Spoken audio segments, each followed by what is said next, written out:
So that was probably the most unique one. Yeah. Do you drink based on how the other person is drinking? Yeah. Or you just Yeah. I usually we can speed this up then. I mean, we can't if you I was just being casual. No, I it's not a drinking show. Okay. It's a show. Well, it's a show.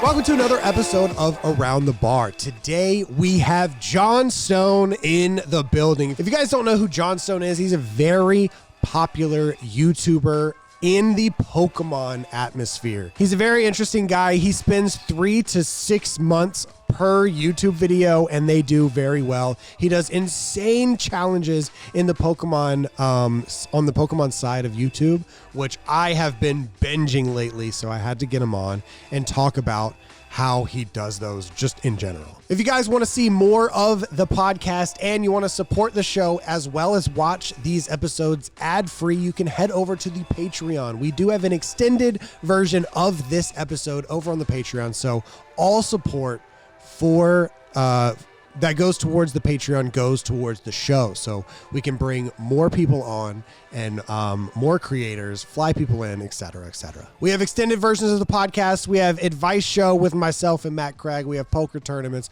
Discord channels. We have a bunch of stuff over on the Patreon, so please do go check it out. But without further ado, thank you guys so much for watching this episode with Johnstone. Thank you so much for coming. What are we drinking today? it is a vodka sunrise because I don't like Cheers. tequila. You don't like tequila, Nope. so we're drinking vodka. I had to take off my Yeah. Let's get my Let's hat. just take it off. Let's take it off. Yeah. It looks good, but it's just not ideal. I have to say, your ratio, it's getting real dark at the bottom of yours. Yeah, no, I didn't do too well. Look, I was trying to explain it to you that before we got on camera that we used to have the budget. We used to have the budget for a bartender, but just not anymore. You know, Right. Just not anymore. So now I am the bartender. But I mean, I haven't tasted it yet. I think it's because I mixed mine. When we were taking photos, Yeah, so my ratio looks. it look. I mean, Yours looks better. It's just I'm scared for you. Just that the whole bottom is going to be just grenadine. syrup. Yeah. Yeah. I mean, it looks like a sunrise. Yeah, it does. I might mix mine. You nailed too. it. I might mix mine too. Grab one of these tiny little straws. Yeah, well, I appreciate you coming in.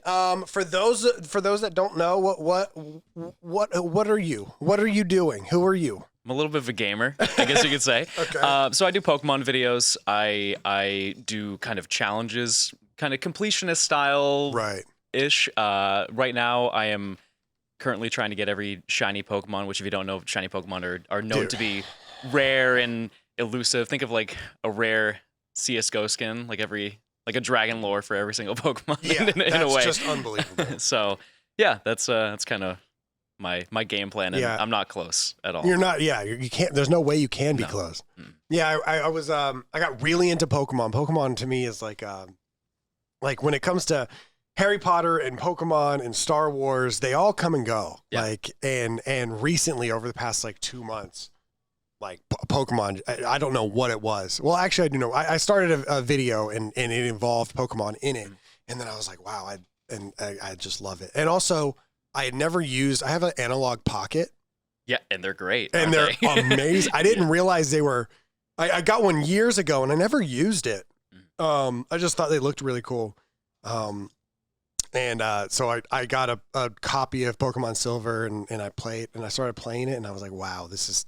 So it's just so addicting, and then I started watching Pokemon YouTubers, and yeah, that's when you came across my my recommended. So yeah, I just wanted to kind of pick your brain about everything. Where did it all start? Where did you get introduced to Pokemon, and when did you decide to make that a career? Okay, so first, it is honestly right when I was born. Basically, because I remember vividly. It was so my mom she used to work as like a desk secretary at a at the time, I don't actually know what she did, but she worked as a secretary. Okay. And there was a second secretary that she worked with, and her son at the time was probably 10, so he was getting out of the Pokemon phase. Okay. And I remember him bringing over like a whole bucket of just like a bunch of Pokemon toys from like 1997-ish. Oh, it's a toy. And okay. yeah, and then over time, like I learned through books about the video games, because I grew up. I don't know. I'm assuming you didn't, but like I didn't grow up in a very video game household. No, I didn't either. No. So my family wasn't super like keen on me playing video games. Rather go outside, do sports and stuff like that. So. But eventually I got my hands on a copy of Emerald, and it was kind of game Emerald. over. Was that Game Boy Advanced? Yes. Yep. Okay, so your first Pokemon was Pokemon Emerald. Yes. Oh wow! Mm-hmm. And you found out. I was late. You found out through toys and books about Pokemon. Yeah. And you're like, I gotta check this Pokemon thing out. The most odd way. Yeah, for sure. That is very interesting.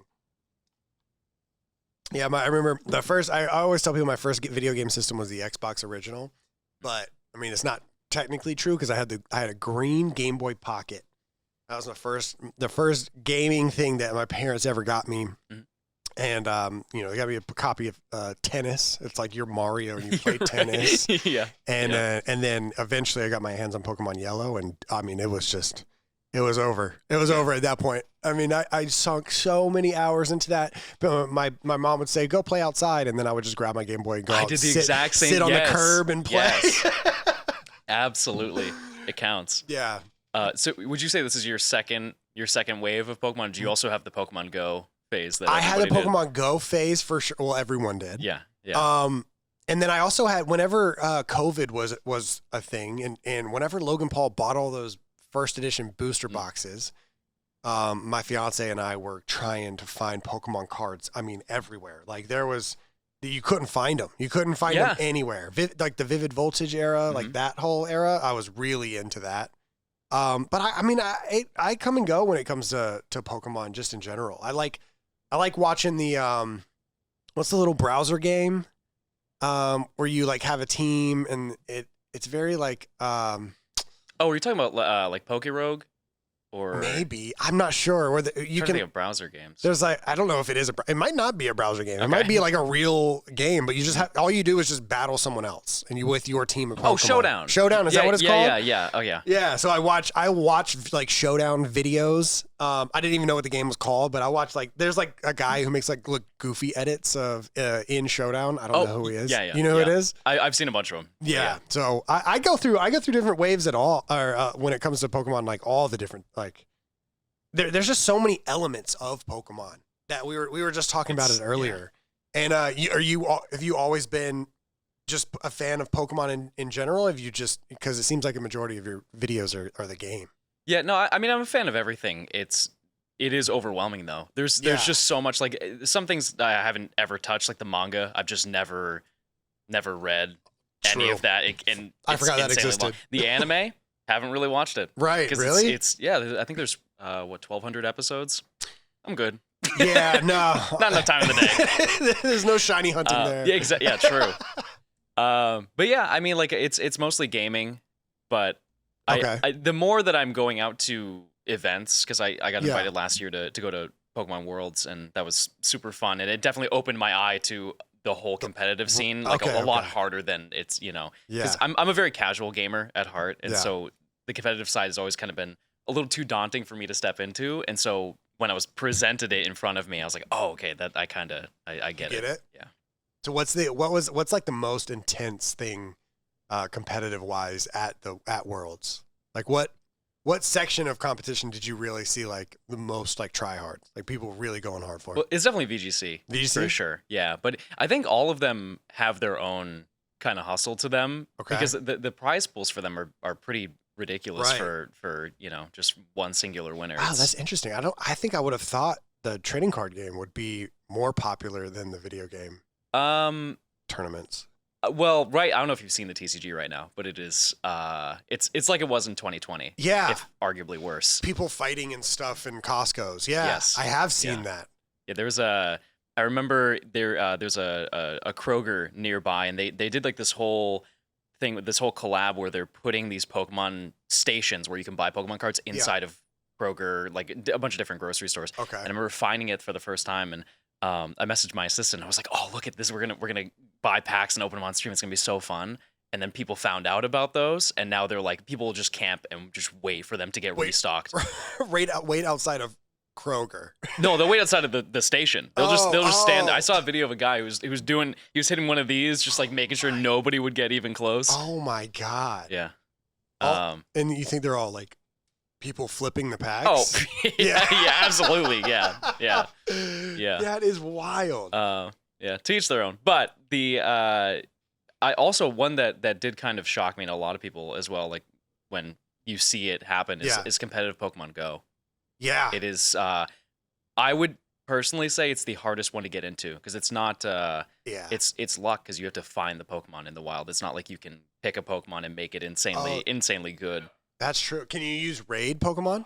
Yeah. Well, because then that kind of makes sense. It depends. It's actually better to find ones that are in the wild because you need like specific stat spreads and if they're too, it doesn't make sense on paper, but like if they are too good, they're not good. Okay. So you have 3 stats. You have you have HP, attack, and stamina. I think those are I really should know this, but I think that's what it is. And it's the if your HP is lower, it makes your Pokemon better because when you level it up, you can get closer to like there's like a level cap that you have to be in certain leagues, and the lower that number is, the closer you can be to that cap. Wow. I mean, I remember looking for, I think they're called hundos. Yes. In Pokemon, which is when all 3 of those are all 3 of those bars are all the way maxed. Yep. But you don't want that for PvP. You want to, it's definitely, you had to see a visual of it to understand it. I will have to. I mean, it seems like Pokemon, it just seems like it is that because I'm very casual when it comes to I know a lot about it, but I've never caught a shiny in my life besides a Gyarados. And I've never, I've never EV trained in my life. There's a lot of stuff I've never done, but I know what it is and I know about it and I enjoy watching people do it. That's why I think the first video that came across my feed of yours was the Pokemon Crystal video. And you caught every Pokemon in Pokemon Crystal, but not only caught it, you had one of every Pokemon of every evolution. So all 100, what is it? 156? 251. 251. Oh God. I have all 251 of them. You had all of them in a Pokeball. That is, when did you know you were going to, had you already done that before that video? Yeah. No, I've done it for quite a few. For years? Yeah, that was I really started working on that last year. Okay. Ish, because one of the first videos that really like took off on my channel was catching every single Pokemon in a game, just like completing the Pokedex. Because that's like growing up, you're hit with the "got 'em, catch 'em all" phrase, and everybody's like, oh well, I want to do that too. And I never really saw any videos of people doing it. I saw people talk about it, like, oh, this is how you do it. This is why it's like daunting and whatever. And I remember seeing those videos and I'm like, well, talk is cheap. Let's try it. Yeah. Let's put the pencil to the paper. And yeah, so I started making videos of me just completing the Pokedex. And then over time, I'm sure you feel the same way with older videos. You kind of look back at them, you're like, oh, if I only made that video now, it would look like this. I would have this production value. My standards, the bar is so much higher. And so I tried to go for them again, but instead I would go for every individual Pokemon and have kind of like a presentation gallery of everything in front of you. You can just like scroll through. You scroll through the Pokedex, and all of them have a little Pokeball beside them. It just that is so crazy, and it's fun. And here's the thing: I think you could do it. I'm sure I could. Yeah, because it seems to me like and obviously there's skill and there's knowledge involved. Mm-hmm. And you can learn it, but it also seems like a abundance of time. Depending on the game, yeah, and for money. Sure.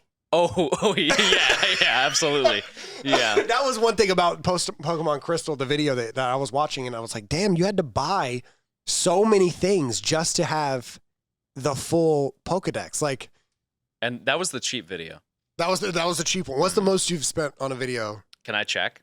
Yeah, I don't. Absolutely, you can. It's definitely the Pokemon Emerald video. I just forget how much exactly it was, but it was in the thousands. Yeah, okay, I just recently traded Pokemon for the first time in my life from Game Boy to Game Boy.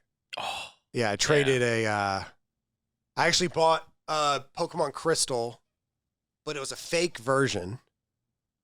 Oh, okay. And so I couldn't go to Kanto. Are you adding stuff? I got to see this game. Yeah, it's really bad. It's really bad. Okay, so I think this is where it is in the video. Okay. The video is 50 minutes long, so I'm really scrubbing for 50. 50, yes, Okay, 50. okay. 1300. 1300. Yeah. Just on Ish. hardware and games and different Yeah. things. Yeah. Just for Pokemon. It paid off. It was a good time. Yeah, no, it sounds fun. It sounds like it seems like you do what everyone's like, man, that would be crazy if someone did that. Yeah. And then you're the guy that does it. Yeah. Had you well let me finish my story. So I played through Crystal, beat the Elite Four, and then when you're supposed to go to Kanto, like the credits rolled and then it sent me back to my last save point. And I was like, oh, it's like Zelda style. yeah. So then I looked it up, and people were like, I found a few like Reddit threads, and they were like, oh, you probably have a fake version of the game. And I was like, well, I definitely do. It's definitely not real. Right. Like I got it. I don't know where I got it from for like $8, so it can't be real. Okay, fair. Yeah. So what I did is I had a real version of. Oh, sorry, Silver was the one that was fake. I had a real version of Crystal, so I was still able to trade my whole party to Crystal. And so I was like, oh, well, you know, at least It's a better there's game that. anyways. Yeah, at least there's that. So that was kind of cool. I'd never traded before. Or maybe I had like when I was 5 and I just forgot. But yeah, it is wild. What is the most like unique items that you've had to purchase in order to get a certain Pokemon? Okay, yeah. Well, I'm going to choose my words carefully. Okay. I came across a distribution cartridge from GameStop. So if you go to back in the day, you could go. They also had a Toys R Us. If you go to like on specific days, you could go and get a you could download over Wi-Fi like a specific Pokemon that was typically only available through that one singular event. Right. And a lot of them would be very specific. They just assumed people really didn't care about them. And some of these I vividly remember going to as a kid. Like there was one for Manaphy. At Toys R Us, it was available for 1 day. 3 hours was the time slot. What? And they never gave it out, that specific one, ever again. It was just that one singular time. Wait, so you never got? So no one can get a Manaphy? You can now. It's just not that specific from that event. Oh, okay. But yeah, that was the first time that they were. Well, it wasn't the first time they were showing it off, but it was like the second time, and so it was the first free opportunity to get one. Okay. And long story short, I may have found a collection of them that I used. You were walking down the road. It was just a casual stroll. Yeah, and they just happened to be there on the ground. They were. Yep, and they were. That's a very lucky find. It was. Yeah, wildly lucky. That is wild. And yeah, those are sometimes a pretty penny. It depends on. So they're which one you go GameStop, for. Hypothetically, they're old GameStop employees that found a set of them that weren't used. You're supposed to send them back. And some of them didn't. And I think some employees just didn't send them back. Okay. Just sent them to the highway. Wow. So yeah, those have to go. How much do those go for? Can you find them now on like eBay and stuff? Yeah. I think like a not cool one is like $200, but the ones that I found were like they range from like $600 to $800. Okay. Wow. Are there any cartridges that are just gold mines? Like they're hard to find? Like Yeah, those specific ones, because those are game cartridges. Right, I know. Yeah, cartridges you put in your DS? DS, yeah. There is one that was for, Arceus. It's like the god of Pokemon. The god of Pokemon, yeah. Yeah, there was one that they did. I think it was in Australia or something like that. If you look it up on eBay, I think the listing is still up. This person has like the only one of it, and they're selling for like $50,000 or something like that. Nobody's biting on that. It's not happening. No one's biting it. It won't. But so, and which game is that for? I think it's Heart Gold, Soul Silver. So it's the remakes of Gold and Silver. Yeah. Damn. I think I saw Small Ant beat Arceus with a Whooper one time. Oh, yeah. Whenever, you said you live in Atlanta and you live around a bunch of, Pokemon YouTubers. Mm-hmm. Do you guys ever have like meetups and stuff? Or do you ever like what is the benefit of living that close to other, creators? I think it's really just kind of relatability for the job. Okay. Over anything. Cause like, I don't typically do any content with any other people. Like I'll do maybe like a stream collab or something like that. But like, I don't really do any, videos cause I don't upload many videos per year. Like I'll be lucky if I get a 5 this year, but, like I think it's more of just the dynamic of knowing that you have people near you that also understand your profession. Cause like I grew up in New Hampshire and there's 9 people that live there. And so there's not really a lot of conversation opportunities to talk about content and stuff like that. People know who Pikachu is. Yes. Yeah. I get that. Yeah. That's funny. So how do you keep a stream entertained while you're trying to shiny hunt? Because when I think of shiny hunting, I think of the compilation videos I see online of like people eventually finding the shiny. But I'm assuming you sit there for hours on end, repeatedly looking for one shiny Pokemon. If you guys don't know what shiny Pokemon is, it's basically the same Pokemon, but just it's like albino. In a way, yeah, that's fair. That's a fair it's like comparison. it like looks a little different, and it like has a little bling that pops up at the very beginning when you see it. And in some games, it's like 1 in 8,000 chance, something like that. Newer games is like 1 in 4,000. 1 in 4,000 in newer games. So your goal right now is to catch every Pokemon shiny. Yeah, but to be fair though, I'm not catching them at those odds. You can do like methods. You can manipulate it. Yeah, you can increase it. It still takes a really long time, but not in comparison. We're shaving down quite a bit. I mean, that would take years, decades. Yeah, decades. Yeah, yeah. So how do you if you find yourself in a place where you are catching it at regular odds, what do you do to keep your stream entertained? I think a good way to look at my streams, they're just like shiny hunting in general. They're typically they're like just chatting streams. There's glorified just chatting streams. So if you can hold a conversation, you can kind of like segue into something else. Yeah. You can, I could talk for hours. You're having your own podcast. Yeah, exactly. Yeah, exactly. And it's so funny because my chat was telling me, they're like, you should start a podcast. I'm like, every day. Yeah, I'm live right now. Ask me whatever you want to know. We can just knock that out right now. But yeah, I typically just kind of bounce off of my chat, and they are very easily entertained by themselves, and so they will just kind of, I don't know. My chat's very emote heavy, and so they will just kind of spam whatever emotes they want, and then we just kind of progress through the day. What got you into YouTube? Because I went and saw your oldest videos.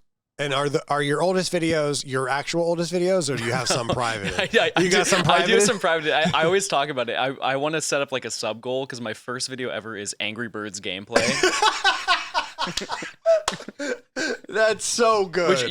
If we can present an opportunity, you could be the first person to ever see it. I will. We can gatekeep it. I will gladly watch Angry Birds gameplay. I'll throw that up. But yeah, so it's I really just watched old Minecraft and stuff like that, and just kind of, I feel like every kid sees YouTube videos like, I want to do that, this person or that person, stuff like that. So but yeah, the I don't know, I initially didn't even really think about doing Pokemon because I wanted to do like Halo. Oh, Halo, okay. Because I really really like Halo. Okay. I think that the franchise is a little rocky right now. Right. However, as a child, I really enjoyed the franchise, and so I wanted to, I want to do like commentaries, the old commentary style stuff. So absolutely, you keep up with Halo at all or no? No, no, I don't. It's I don't know. You liked what it once was. Yes, yeah, and I think that they can bring it back. It's just it's so. I mean, it has one of the most iconic characters of all time. Yeah. I think that's all you need.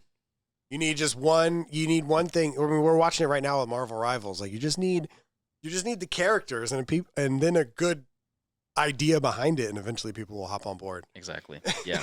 That is so funny. Angry Birds. I'm trying to find it. I got it. No, thankfully, I've not uploaded many videos. I think we're at a little over 100 lifetime.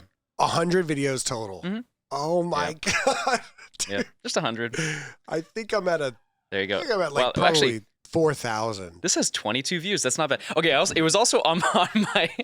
There's no commentary, by the way. It's just recording of just gameplay of me playing Angry Birds. Oh, it's like 7 frames per second. Too. Yeah, it was on a laptop. I was playing like on a Chrome. There were Chrome games on my first ever laptop, and so I just played Angry Birds. Also, isn't there like a watermark? Is there like Bandicam or something? Bandicam.com at the very top. It's not even called Angry Birds Gameplay. It's called Let's Play Angry Birds. Yes. Yep. You're trying to start your Let's Play channel. Exactly. Yeah. That is so funny. That was 13 years ago. That's kind of 13. Oh, so your last video was 7. Your last video public was 7 years ago. So how many videos are in between Let's Play Angry Birds? It's not many. And it was that, and I think there was one video, bless you, of Minecraft. How to farm. How to farm. And that's it. The how to farm one might be even more. That might be the sub goal. Yeah. Do you have commentary in that one? No. No. No microphone. Just laptop. Minecraft. You're just and 5 FPS. Hoe. And then seeds. And this is like alpha. This is alpha gameplay, so it's as slow. There's no sprint. It's as slow as you can possibly play. And then eventually you're just like, let's get into it. Because it seems like I would usually go back and look at people's like first 2-3 videos, and I'm like, oh yeah, this is peak early Minecraft, or early YouTube. I'm like, look at how funny it is. But yours, like, you already had the bones of what was eventually gonna be Johnstone, and which is why I'd said there's no way that was your first. Oh yeah, video. for sure. Yeah, absolutely. Yeah. No, I'd be lying. Yeah, I think a large portion of that is I was fortunate enough in school to have video editing classes and to have like Photoshop and any other part of the creative suite like InDesign and Premiere and all that stuff. And so that framework definitely carried over because I didn't have to jump through the hurdles of learning all of that stuff. It was just already, of course, an asset in my brain. So did you have like a person that you were influenced by, like, to make Pokemon content? Yes. Do you know who Shady is? Shady Penguin? I have definitely heard the name. He's like X and Y, like 2013. Can't tell if you can hear him. If you guys don't know, Matt is here, but he's multitasking. So I can't tell if he's listening. Oh, no, or he's not. pulling it up. He's got it. There he is. Oh my God. Yeah. So I used to watch he used to do I think it was called Battle Spot. It was just the competitive scene for Pokemon X and Y. It was like the first game on 3DS, and so I would watch him play it all the time. And wow. And he's still going. He's still going. Yeah. Streamed 4 minutes Strong, ago. too. He streamed 4 minutes ago. Yeah. Wow. And I was very fortunate to meet him through Dylan. Oh, cool. He was just at Dylan's house, and he was like, "Hey, do you want to meet Shady?" I was like, "Yeah, of course I do." Yeah. But yeah, it's and I saw his content. I was like, he at the time was only doing competitive formats pretty much. Like he would do the standard Let's Play 2010s kind of style, but mostly that. And I was like, well, I definitely can't do that. I'm not a competitive person. Yeah. So I started looking at other creators who were doing the challenge style videos, not necessarily what it is now, but more of the like a person that I watched a lot his name is J Rose, and so he would do videos on explaining how to complete the Pokedex and stuff like that. And that's what I mentioned earlier. Explaining how to do it. Yes. But no one's crazy enough to actually do it. Right. And so I was like, well, that's cool, but I want to showcase that experience. Right. Are you the first person to do it? Oh no. Like no. So many people. Yeah. I mean, that's just insane. But like documented? That's probably also no, but like there's probably somebody. Will you have been the first person to catch every shiny Pokemon? Really? No. That's common, or not common, but like if you go to Pokemon events, if you go to Worlds, you think a couple people in that building have caught a full Pokedex of shiny Pokemon? I mean, maybe, yeah, because I have quite a few people in my chat who are also doing the same thing, and they started like 5 years prior to me, and so they're running laps around me. They're like, yeah, I got 10 left. 10 left. We'll crank through them, over this year. That is insane. That is like, it's something that maybe the thought crosses your mind, but you don't actually think. Like, completing the Pokedex is one thing, but doing it shiny is fucking, it's just mind blowing to me. It is mind blowing. So, there's like when it comes to Pokemon videos, I have noticed that there's kind of like a theme to it. It has like a generic background, usually one color with like a watermark, and then overlaid over it is the game, and then like little text pops up. And I noticed that in your very first video, that theme was already. Yeah. Did you? Who started that? Do you have any idea, or is that just what Pokemon YouTubers do? I'm trying to think of the first person I saw do it that I definitely stole from. I think I want to say Supreme Arcanines. He's a shiny hunter, but he's like old school shiny hunting, and so like only the old games, only the highest odds. Okay. But yeah, I think he was the first person I think that I saw do it. Yeah. But the OG shiny hunting community is very closely knit, and so a lot of people just kind of emulate what each other are doing. And so it could have been really any of them. Who's the guy that's in the the Poke Cipher, the Pokemon Cipher every year? Shofu? No, not because he runs it, right? Shofu. Who's the guy? Jaywitz. Jaywitz. Yes, I watched him for a little bit. Okay, yeah. And he has the same theme. Yes. And surprisingly can rap very well as well. Doesn't look, and I mean, I will be prejudiced myself. Nerdy white guy doesn't look like he can rap, but he can. For sure. But yeah, that was like, wow. It seems like, we're watching, what was the guy we just pulled up? What was his name? Shady. Watching Shady. You go back 7 years. I was watching Jaywitz, his video probably 10 years ago at this point. And how has no one run out of ideas? That's a really good question. Yeah. How is it possible that you can take a game that is, you catch the Pokemon and you catch all of them, and that's really the max you can do in the game. Mm-hmm. Like, you can beat the game and you can catch all the Pokemon, but other than that, like, how do you take it 20 years worth of content? I think a lot of the content is very the viewer is living vicariously through who they're watching, or it's kind of like a fly on the wall type of situation. Yeah. And so I think you can share different experiences, because if somebody did the same video of me just like catching every Pokemon in Pokemon Emerald, they will have a completely different scenario than I will. Like, they'll have a general path of like what they need to do and what goals they need to achieve. But at the end of the day, the things that I had happen are so unlikely to happen to them. Yeah. So they can have their own, and you can also just go on little side tangents. You'd be like, okay, well, I'm getting bored. Let's shiny hunt. Which is arguably more boring, but you get the idea.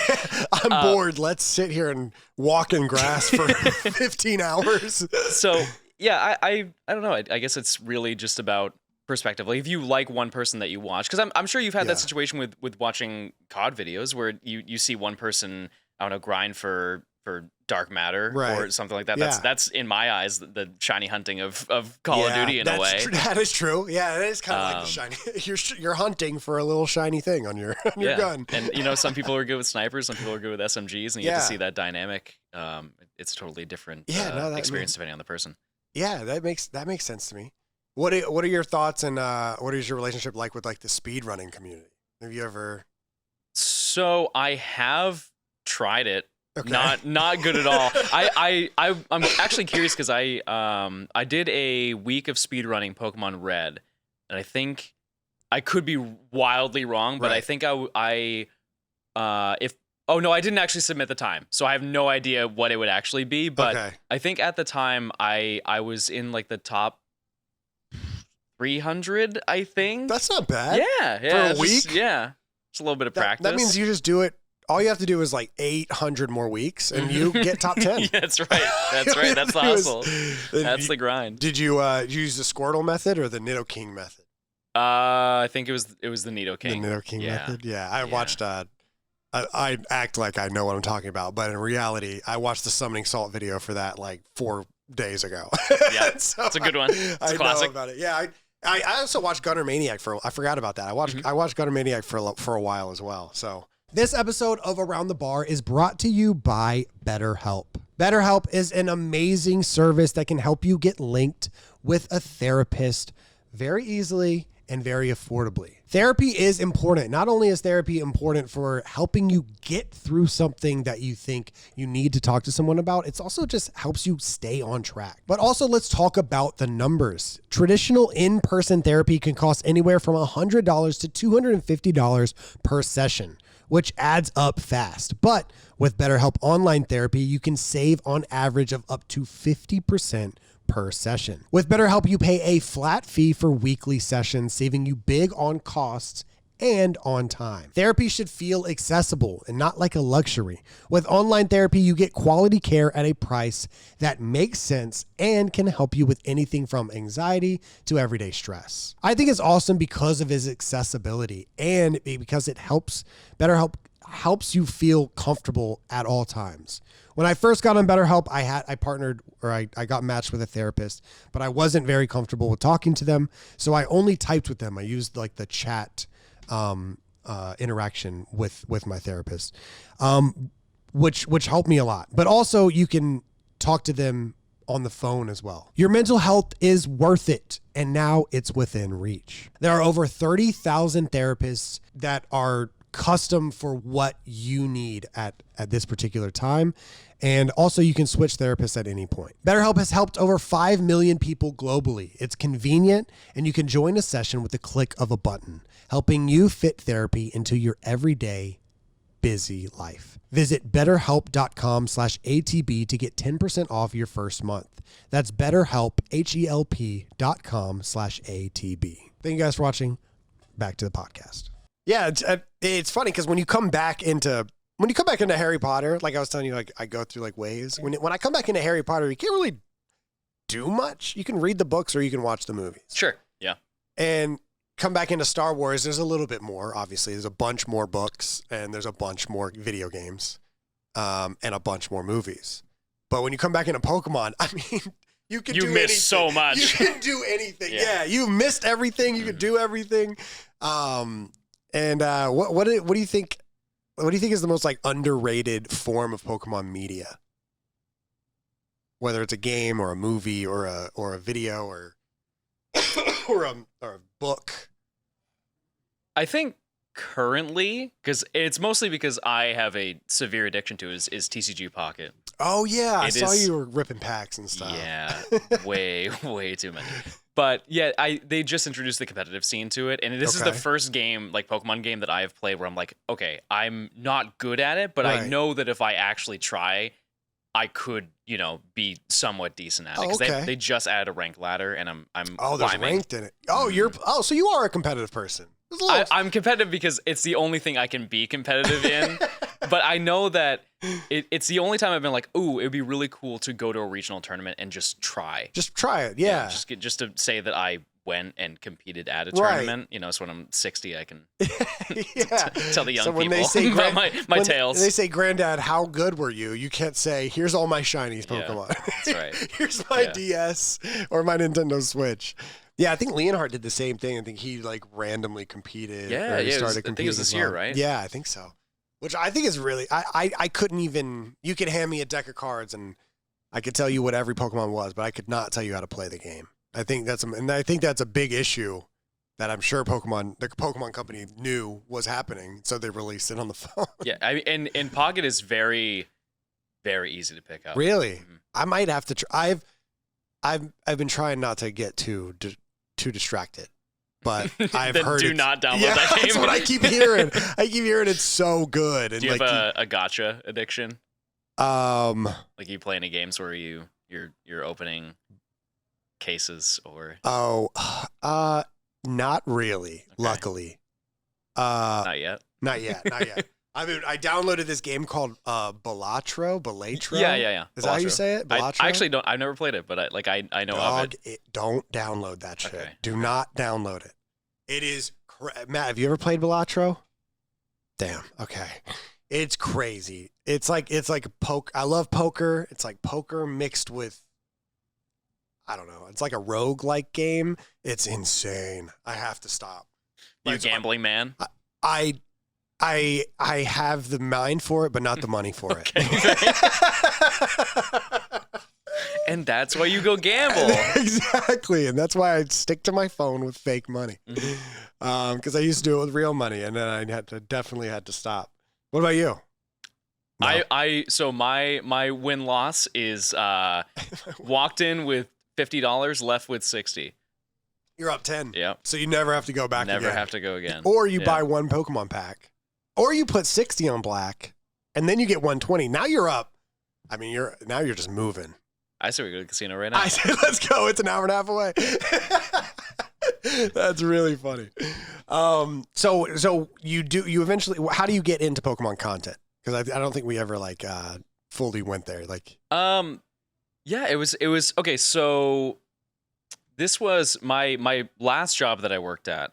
So I worked in a warehouse, and it was basically just boiled down to me sorting clothes orders and folding clothes, and I did that for 11 hours a day, just sitting in a warehouse, just listening to whirring belts and stuff like that. Okay. And as you can imagine, fantastic job, no complaints. It was a beautiful environment too, and I remember there was this one time where they would do the quarterly review, and for some reason they would show that to the employees as if we cared about that information, but they would show it off, and then they would go through the tenure awards, and so they would give out physical awards depending on how long you've been there. Right. And so they started going through the people who were there for a year, and then people who were there for 5 years, and then people who were there for 10 years. Okay. And I started doing the math in my head, and they started announcing people who were there for 20, 35 years. Right. And it was a very lengthy list of people. And I was like, whoa, I could not imagine doing this for 2 more weeks. And so I'm trying to think of what I want to do, and I was like, it's not a huge deal if I don't pull through with this job. So why not try and do something that, I really want to do. Because also at the time I didn't have the money to go to college, and I applied I tried to get a loan to go to college, and I got denied for it. Okay. And I was like, well, okay, I have, a job that I don't like. I have, not really much going on right now at the moment. I can grind to build credit and stuff like that to try and get a loan, but let's try and focus on something that I've really always liked. Okay. Why not? So while you're working at this job, are you uploading and stuff? What are you uploading? Pokemon. Oh, so those first videos that you saw, not the Angry Birds. Right, yeah. So what people will love this. What made you start uploading to begin with? Did you start uploading during this job? Yeah. So the first video that's on my channel is it was right when on the 3DS they added all of the retro Pokemon games to the online store. Okay. And when Gold, Silver, and Crystal were coming out, I was kind of thinking, I'm like, oh, well, maybe I could do tutorial videos, because those are, who doesn't watch tutorial videos on anything?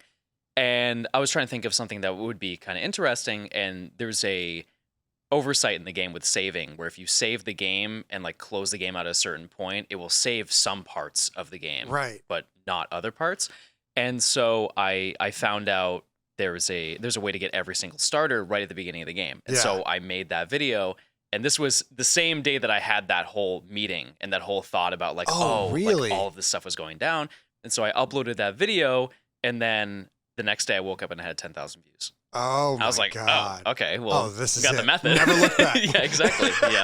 Yeah. And so my schedule at my job was I would I think I worked, it was 5 a.m. to 4 p.m. ish. I had an hour of break in between, so I was working for 10 hours. But I would do that, and then I would go home, eat, and then just work on videos until I possibly couldn't. And keep in mind, I wasn't doing that every single day, but I was doing it. It was 4 or 5 days a week, and so so you're coming up with different.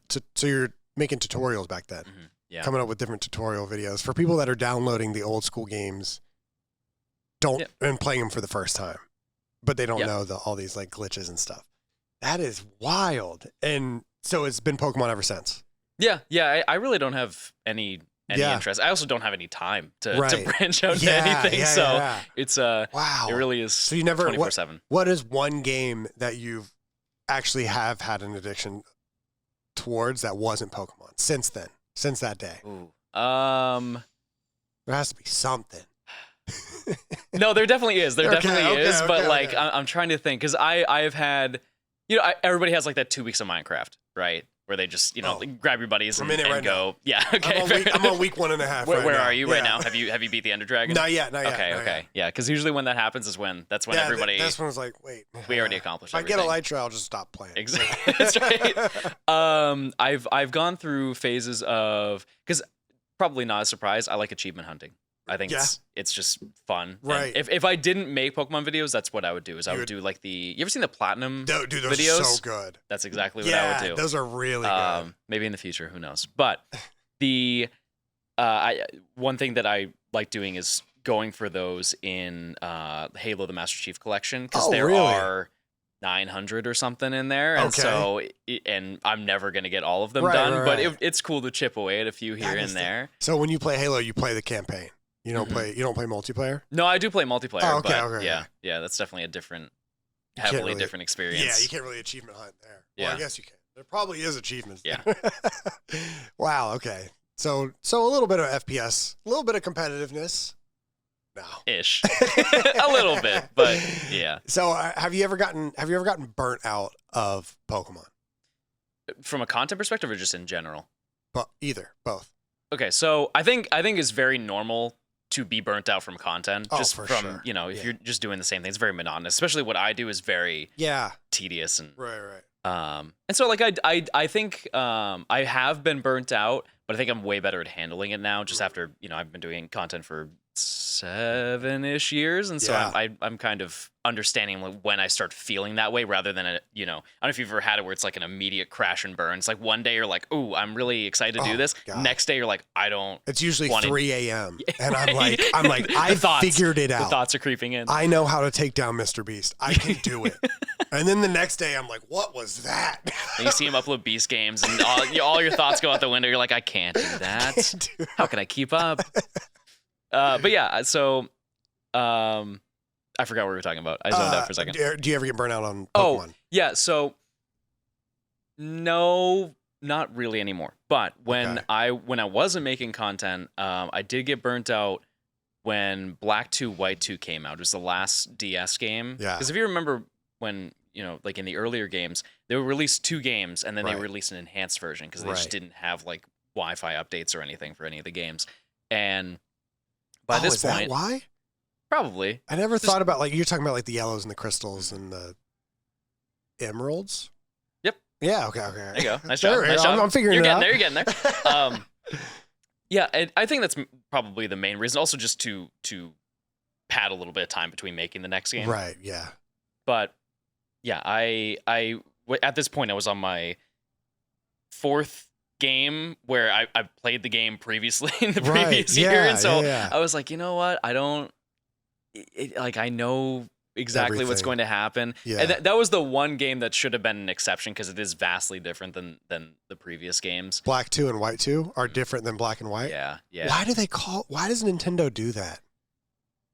They're calling the 3D. There's the 3DS came out, then the new 3DS came out, then Black and White came out. Black and White 2 came out. Switch came out. Switch 2 is coming out. See, that's good because it's not the Wii U. The Wii U was the Wii. The Wii U. Like, dude, that was terrible. Anyway, sorry. The DS, the DSi. Actually, is that the same thing? No, those are different. They're just like, dude. Anyway. Yeah, I remember seeing that the new Nintendo 3DS XL, like trying to order that at a store is, go to GameStop. You're like, well, do you want a new one or do you want to use new? Do you want to use new 3DS XL? The amount of kids that probably got 3DSs, 3DS XLs, but they were just new. Whereas probably insane. Yeah, it's got to be a language thing, right? Yes, it has to be a language thing. Yeah, it's crazy too because even the some of the Japanese consoles are named differently to the English ones. Really? So like the rather than XL for the DSs, they're called LL. Which I actually don't know what the acronym's for, but they are different. Okay. I don't know. That's a Google right there. Somebody could figure that out. That's interesting. That is. Oh, what were we talking about before that? I can't remember. Mr. Beast.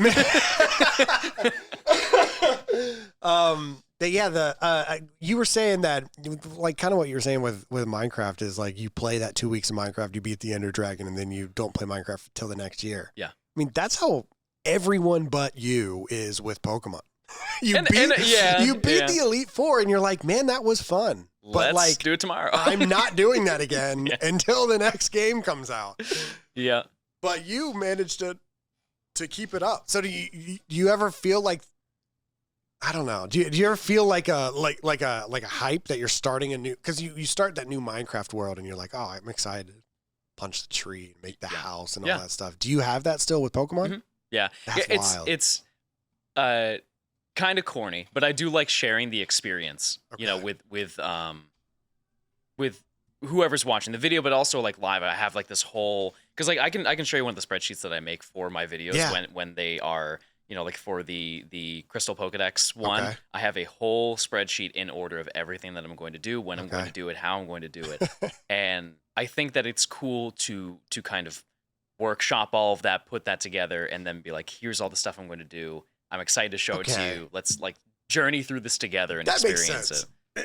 That makes sense. So. I think as a content creator, you also you can kind of make any game fun. Mm-hmm. You can literally make any, like, if I have this like story that I want to complete, then I can do that, and hopefully I can make a video out of it, and then I'll be able to watch that video whenever. Yeah.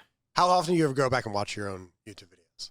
Only if somebody brings it up. Okay. Yeah. I don't want to be the YouTuber who like goes over to somebody's house and be like, let me throw it. Check this out. This is really, let's check out my metrics right now. Look at my social blade. You're gonna love this video of me talking to you.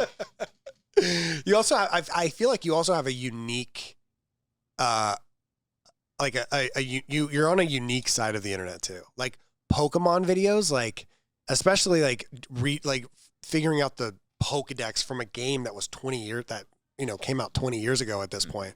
I think that's like it's also interesting. It's as interesting as it is like insane.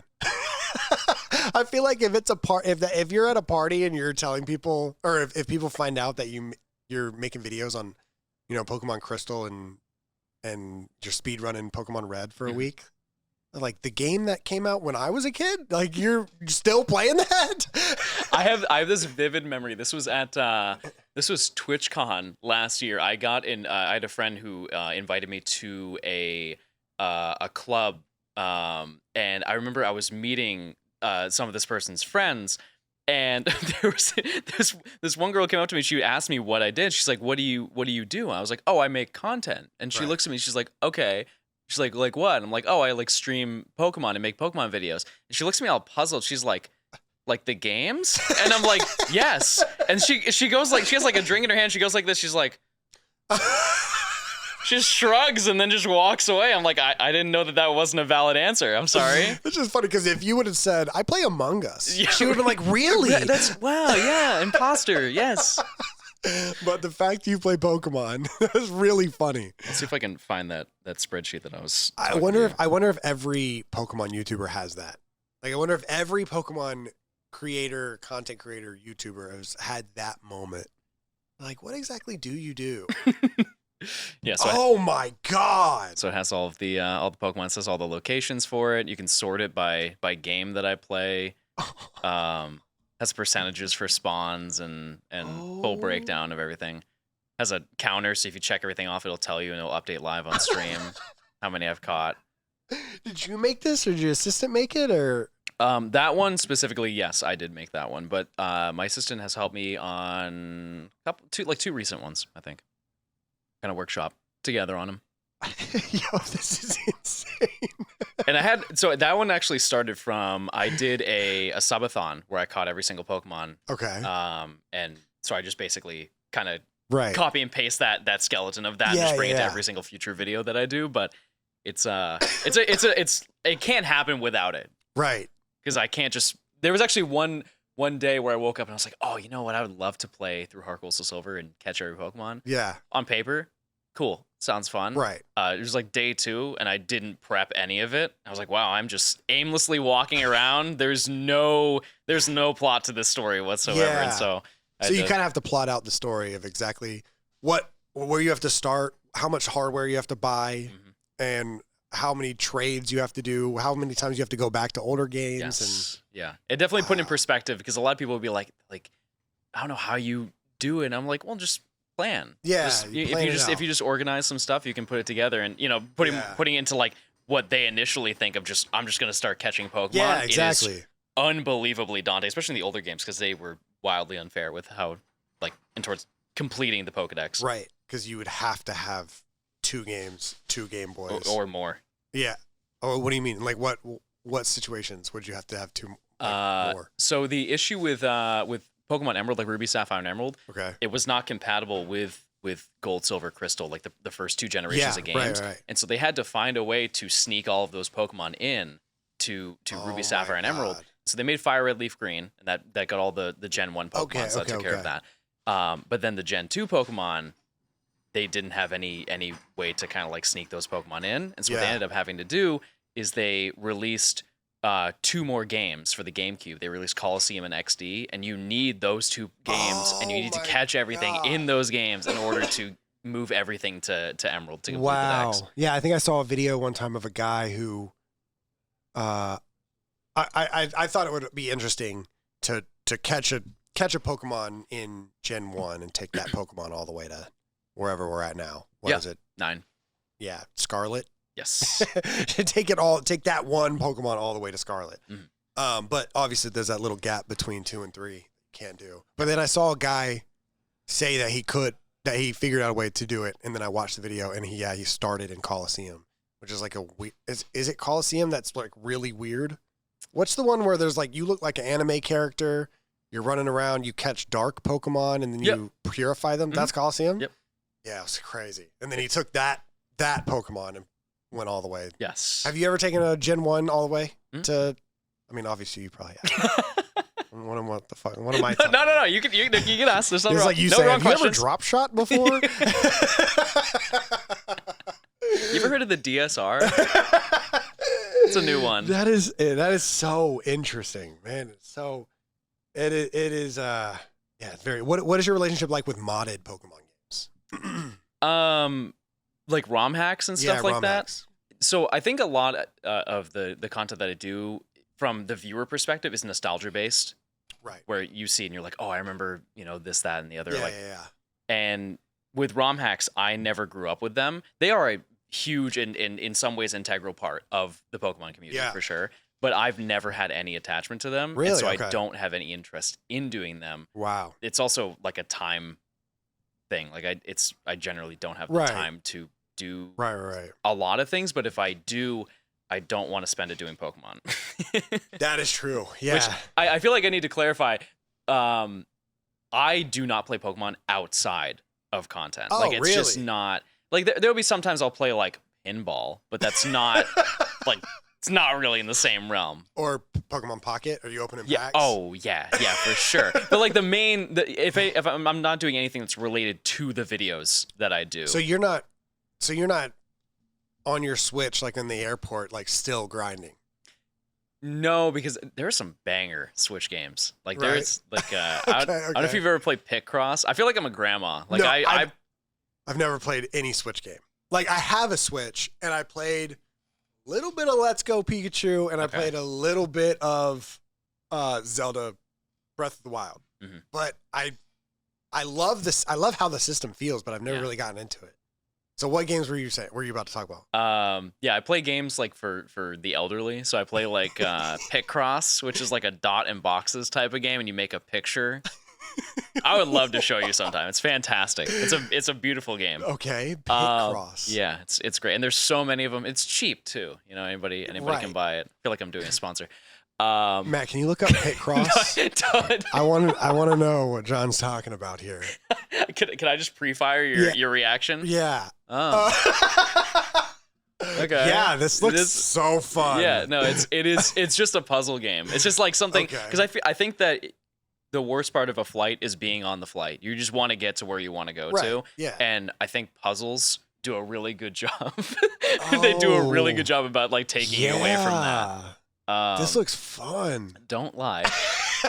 What the hell? Yeah, and so you just make pictures and stuff like that. That's the whole premise of it. This is what I'm talking about when I say I don't really play a lot of Switch. Because you said there's some banger games, and then you showed me this. But it is if you play it, you'll get it. Also, another one you actually might like it. Okay. It's called Baba Is You. Baba Is You. How do you spell Baba? BABA. It is basically it's also a puzzle game, but just wait. It's based on the so there's text on screen, and it basically you can solve the puzzle. You have to get to a flag to solve the puzzle. Okay. But it will say like flag is win, and then it will have there'll be like maybe a wall surrounding it. And if you move the words around, you can reassign things. So you can make it so the wall is the win. If you walk into the wall, you win. So there's a bunch of, it's so hard to explain. It's definitely a game you have to play. Baba Is You. This game looks more fun. Can you pull up a video of it? I don't know what that bullshit was you showed me before, but this looks a little more fun. Listen, I just want to pass time. I want to get off my flight. But so you see how you have all the text on the screen and everything? So this is wall is stop, and you can't move. And so if you move that, you can walk through the wall. And so you basically can think of it like Minecraft in a way, where you kind of craft what you want to happen in the game. Okay, so you want to make flag is win here. Yeah. And then you run to the flag and then you win. Yeah. Okay. But it gets really insanely difficult. Like, I've had this game for probably 3 years, and I've not beat it. Really? It gets absurd. This looks fun. Okay. I would play Baba Is You. Yeah. Okay, I gotta write that down. Okay. Baba Is You. Okay. I want to see at least 3 levels beat by Thursday. I love puzzle games. I genuinely, I can't get enough of them. But I'm the only one that likes them out of my friend group. Really? My fiance likes them a little bit. Like we play. Have you ever heard of like the We Were Here series? Okay. It's kind of like it's like a 2-player co-op. So you can see different things. You have to tell each other what you see in order to get through the puzzles. That's always fun. Portal 2, obviously one of my favorite games ever. Yeah. So I like puzzle games. You ever played Keep Talking and Nobody Explodes? I haven't ever played it. I've set it's a treat. I've set up videos where we try to get our pro players to play it, because pro players, I don't know if you've ever met one, but not a lot going on up here. Really? It's just Call of Duty. I feel like I could be a pro player there. I have potential. It's just Call of Duty, and that's all we know. But yeah, you hand them like this. You gotta get them to communicate how to get a bomb to not explode. Is a lot of fun. So I've set up videos like that, but I've never actually played it myself. It's a great party game. Yeah. Too. Especially I don't know if you've ever seen it with the VR. Totally different, because it's just they have the headphones in, so they only hear the ticking noises, and so there's no translation whatsoever. You're just drunkenly screaming at your friend to that is really move the triangles around or whatever it is. But when did you decide? I asked you earlier if you were family friendly, and you said ish. When did you? Does it just go hand in hand with Pokemon? You start making Pokemon videos. You decide, hey, let's keep it as G-rated as possible, or so it's not. I'm kind of weird about it in a way because and it's more of just because what I've seen from other people. So I just don't swear. That's just in general. Oh man, like outside of it, yeah, absolutely. Are you kidding? Yeah, absolutely, I do. I thought you meant in general. But but I just on stream or like in videos, I just don't present it that way. It's mostly because you ever seen somebody who will use like colorful language as a way to be funny? Yeah. And that's the whole personality trait. Yeah. I just don't want to, I never wanted to do that. I want to be like, hey, I can be kind of funny without that. And so that's really the only reason. And so was that like a conscious thought when you first started, or is it just kind of, oh really? Yeah, absolutely. Okay. But it's also, I think that the time that I got introduced into content, the whole concept of being even slightly profane could be, a negative on your channel in terms of, like a monetary aspect of it. And even at the time, like money was not a thought in it, but it's just, I was being mindful of the future. Yeah. So is your content, like when you get recognized at Twitch cons or Pokemon events, like do you do a lot of like kids watch your videos, or is it mostly people your age? No, it's usually people my age. Really? Yeah. Oh, okay. I've had there was I think there've been a couple of times where there was a like a kid who noticed me and like gave me like hit me with like a side eye or asked me like, hey, do you know like one of my friends? And then the parent comes over and is like, hey, can you take a picture with my son, daughter, whatever. Yeah, but it's generally people who are, I would like to think, are my age. A lot of my chat says that I'm very old. So where you do, I guess you do make. Well, no, I was going to say, you know, I discovered you through the Crystal videos because I am nostalgic about those, you know, Gen 1, Gen 2. But you also play all the games. You play the most recent games as well. So I didn't know if, I know a lot of people that do make, especially in the TCG, like if you're opening Pokemon cards consistently, like they seem to be very family friendly. Purposefully because kids watch their content. So I didn't know if that's where it was coming from. Or no, not at all. It's all just arrogance. I'm hungry. I'm funny without it. I don't have to curse. I'll own it. No, I think it's also kind of interesting because the demographic for the VGC or just like the gaming side of it, it seems very old. Really? I don't know. It's obviously like I can't have young kids in my stream and stuff like that, but like it, and I wouldn't know either way anyways with you know, but it's even in social settings like where I'm at a convention or anything like that, I rarely ever get approached by somebody who isn't at least within like 3 or 4 years of my age. I wonder why. I wonder what it is about the video game. I guess the video game is still a little bit more daunting than just opening cards, because I think a lot of people my age probably learned how to read on Pokemon. I don't know if that sounds crazy. No. But like you're learning to read at school and then you go home and a majority of the game is Professor Oak talking to you and you're clicking A on all the NPCs and they're saying little phrases. I think it also might be the price point entry. I think now is a terrible example of that, but like generally speaking, buying a couple packs of Pokemon cards is nothing compared to buying a new console. It's $10 rather than the Switch and the game. Yeah. It's $300. Yeah. The Switch 2 and the game. It's also easier. $500. It's easier to sell to a parent who doesn't know anything about video games. That's true. Would you rather spend $5 or $500? That is true. But kids nowadays, their parents played Pokemon. So it's exactly. Yeah. I'm putting. It's funny because like when I'm growing up, my dad, my parents are like, we're gonna put him in soccer cleats as soon as possible.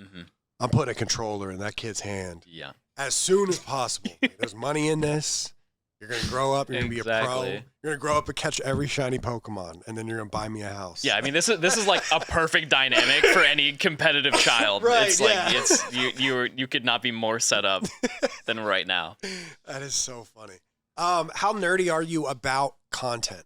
So outside of Pokemon, I know you like streaming. I know you love making a YouTube video. But how in the weeds are you when it comes to all the analytics side of YouTube?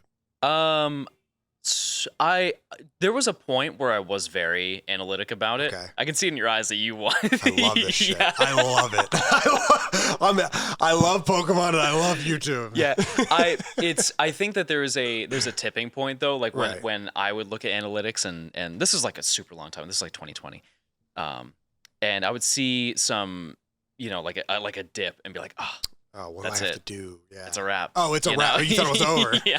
Back to folding clothes. This one didn't hit the way I thought it was going to. Yeah, so I typically don't, I have a general idea of like how a video is going to do. And there are rare situations where it exceeds expectations, but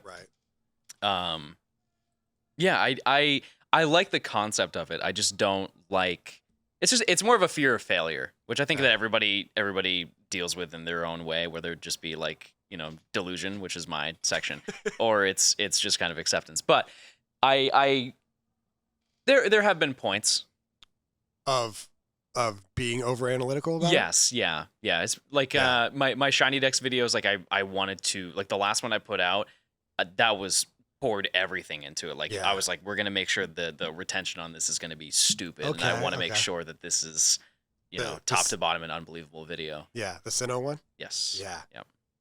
And did it exceed expectations? Yeah, no, it did great. It did great. Yeah. Good. I think you would like the analytics on my big video. I'm sure are you on the Venusaur one? Yes. I'm sure I would. Yeah. I would love to see it one day. I can show you. I can show you after. I can show you after. I think though, so that video is, I think it's like an hour, 16 minutes or something like that. For the first, I think, month, the watch time was 45 minutes. What? Yeah, it was disgusting. It was absolutely. Oh God. Yeah, that was insane. Was a very interesting month. And that is you beat the game with only shinies? So I caught every shiny before each badge. You caught every shiny before each badge. Yeah. Hey guys, I hope you were enjoying this episode. I just want to take this quick, brief moment to remind you guys about the Patreon page. All the support from the Patreon goes back into the show to cover travel for more guests and to just all around make the show a better product. Some things that we provide on the show is extended cuts, ad-free of the podcast. So if you want to watch the full podcast without me yapping in the middle, you can do that on the Patreon. Plus, there will be more conversations with the guests as well. Also, we have a show that we're going to produce weekly. It's myself and Matt Craig sitting down doing a little bit of advice, maybe with some guests as well. That's always going to be fun. There's also Discord access, as well as some like poker tournaments, some other really cool stuff that we have going on in the Patreon. But yeah, enough of me talking. Down in the description is the link to the Patreon, and I hope you get a chance to check it out. All right, back to the podcast. That's so stupid. Yeah, it is. It is. Yeah. So I have two questions. So don't let me forget that I have a second one, because I'm going to ask one and I'm going to forget the second one. You said you're not a competitive person, and you've told me, but you have told me that you have been influenced by Shady. Shady. I almost said Flashy. That's not his name. Close enough. Close enough. But are you competitive at all when it comes to other Pokemon YouTubers or content creators? Do you ever want to make sure you have the video out? The idea first, or the video out first, or you see someone crushing it and you're like, "Ooh, I got to do better than that," or is that ever? No, and it comes off the wrong way. I feel like it does when I say it, but I mean it with the best intentions. I don't really have anybody that I'm competing with, because nobody really wants to do, because it is the only people who can do the videos that I do in a timely manner are people who already are full time. Right. Because, we can look at the Sinnoh video that I did where I caught every Gen 4 shiny Pokemon. Yeah. That took 3 months, and I don't even know how many hours. It was hundreds though. It was like, like probably 400 or 500 hours of recording that I have to do, streaming every single day. That's just not feasible to the average person. So the gate to jumping into that is just not. You have to already be a YouTuber, and you have to already be a YouTuber that their audience would be interested in Pokemon. There's so many levels to it. Right. And so I don't, it's not really a concern, but I'm also grateful the fact that because I upload so little, I feel like I've built up this whole expectation that if I do upload something, it's worth watching. And so it's the same thing. It's like the analytics side. Right. I have a general idea of how the video is going to do. And if it doesn't do well, I just kind of chalk it up to that I misread that situation, rather than being like, oh, it was the algorithm. It got me this time. It's like, no, maybe the video just wasn't that good. I've been guilty of blaming the algorithm before. It happens. Yeah. It does. I've been there. But then Mr. Beast went on that world tour of podcasts where he just told everyone all their content was bad. He was like, all you have to do is make good content. It's not about the algorithm. And I was like, dude, don't be an asshole. But also, the other thing I wanted to ask is whenever, do you ever get jealous, or do you think any of your peers, your other Pokemon YouTubers, do you think you guys get jealous when a variety streamer comes in, makes a Pokemon video, and it bangs? Because, like, I know Point Crow will do it, Small Ant will do it. Yeah. I'm sure there's others out there that just come in, they're like, I'm going to try Pokemon for a month. And they make a video, gets 20 million views, and then they leave. No, I think that those are definitely transformative to the platform, because it kind of opens the eyes. Because I think, if you had somebody from COD try and make a Pokemon video, they're not going to make a Pokemon video. They're going to make a video that is based off of the premise of what the COD meta for YouTube is. Yes. And I think that's really good for competition, and it's also good for kind of transforming the landscape, because if that video does really well, then it opens up doors for hundreds, thousands of other videos, which is like, that kind of answers your question of how do we keep going and making videos after this many years? Right. So I think in a way, like, I don't see it, and it's like a get your bag king type of moment. I get that. But Yeah, there have been moments where I'm like, I should have thought of that one. Or sometimes people do them.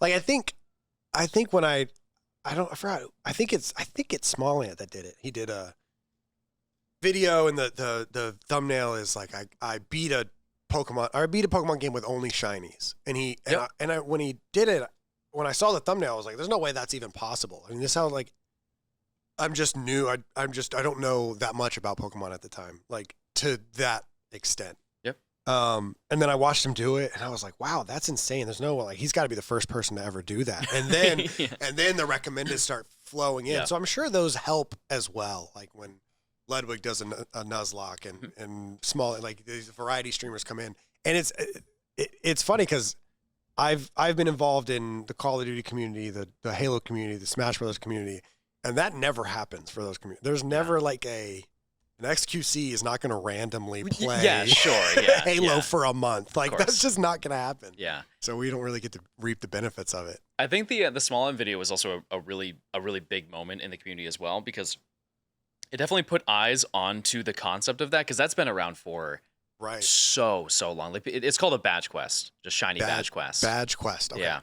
And it's just the concept of getting a shiny before every single badge. Yeah. And people have been doing that since I want to say 2009, 2010. I have a friend who uploaded a video recently of him doing it in, I think it was 2011 or something like that, around that time frame, and he found like the old footage and just uploaded the video of it.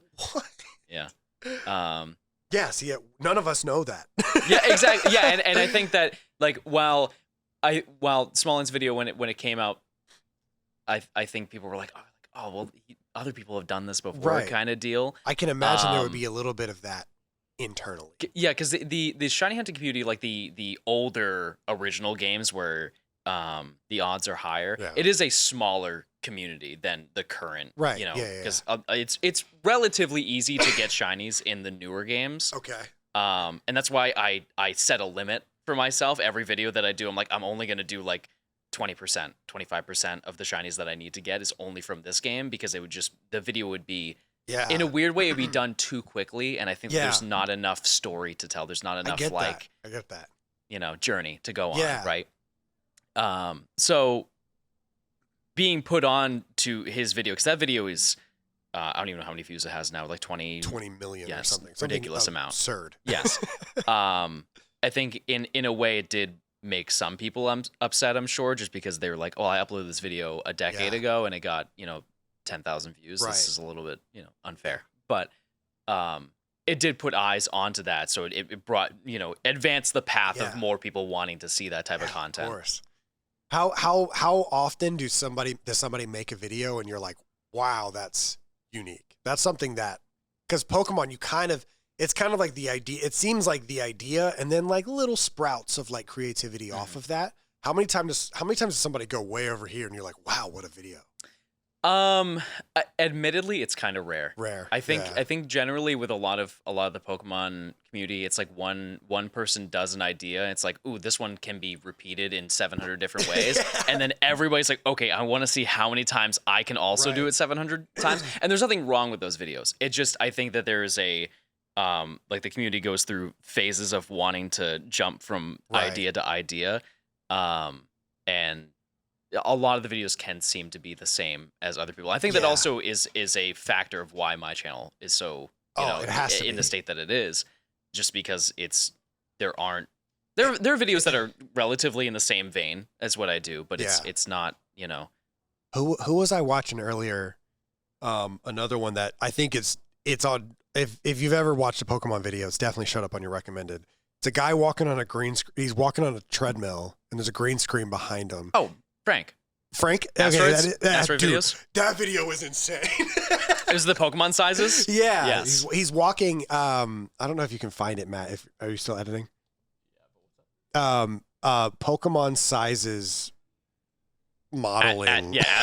Asteroid videos. Asteroid videos.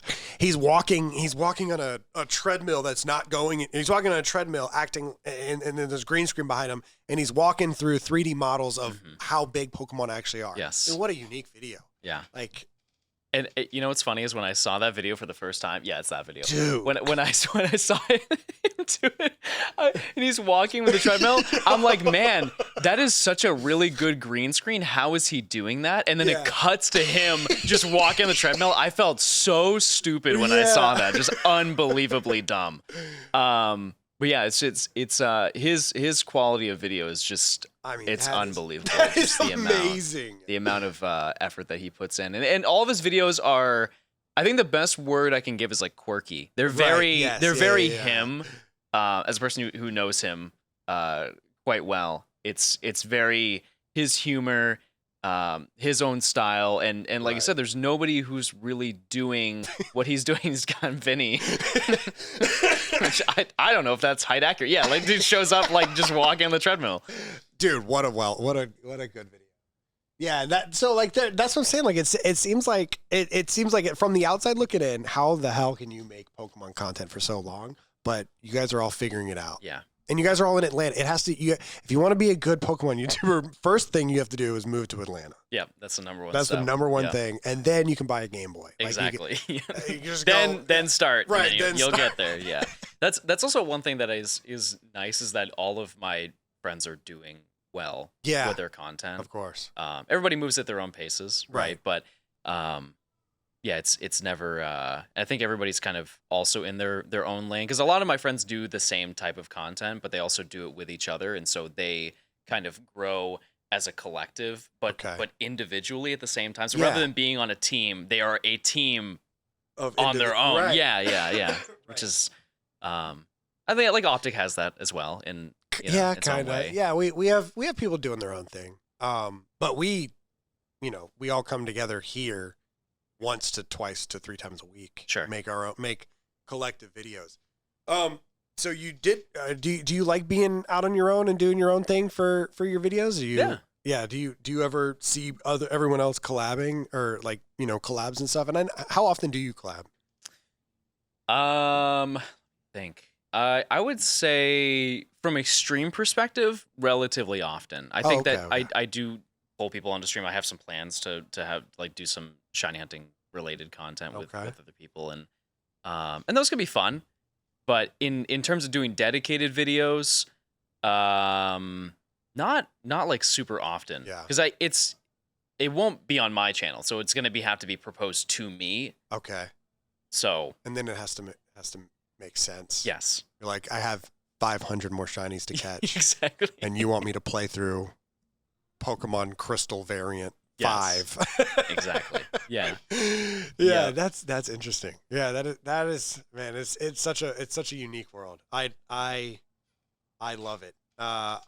And right now you did tell me I asked you off camera, so we are kind of cheating a little bit, but okay. I asked you off camera when or if you tackle YouTube Shorts.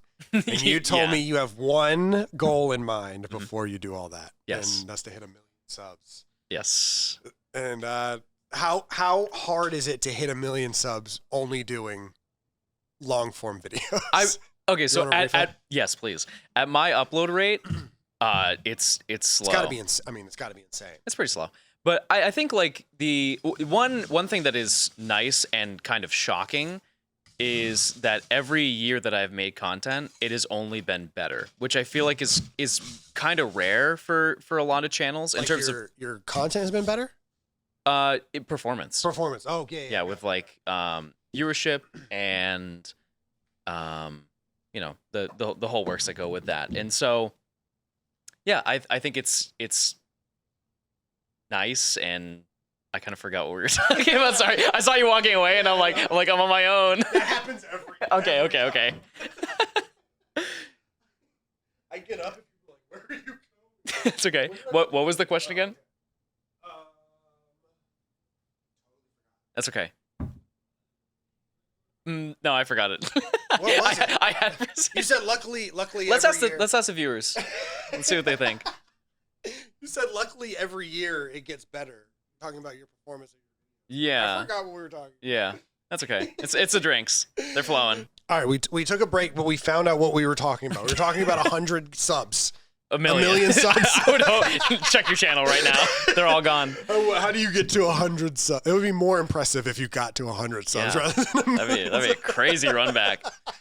Yeah, so the grind for a million without, you were saying without doing shorts, because that's my goal. And there's nothing wrong with hitting a million without it. It's just that I started before shorts were a thing. Yeah. And so I love the idea of just like hustling to that million. But the moment I'm at 1,000,001 sub, 400 shorts will be posted. They'll be preloaded daily, shoved down your throat.